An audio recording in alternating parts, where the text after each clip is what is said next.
Mēs esam šodien kopā kompānija ar meiteni vārdā Uniksona. Un šodien es tev likšu spēlēt ar mani nelielu spēlīti. Tu spēli sauc šis vai tas. Tev kategorija ir ēdieni. Pīca vai štovēta kāposti? Pīca. Pīca vai pelmeņi? Pelmeņi. Kā tu viņus ēd parasti?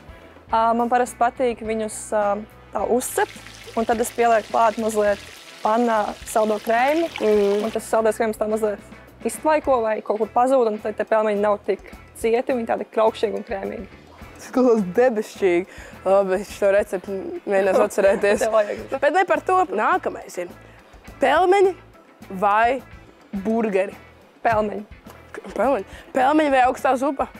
Vārds.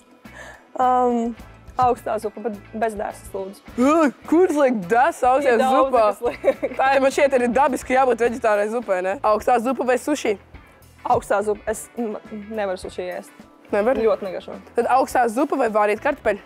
Augstā zupa. Kurš vārīts kartupeļi pliksā? Labi. Augstā zupa vai makaroni? Augstā zupa.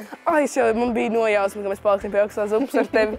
Bet paldies tev, lai tā superīga diena. Es izmēģināšu tavu recepti par pelmeņiem. Un paldies tev. Deal.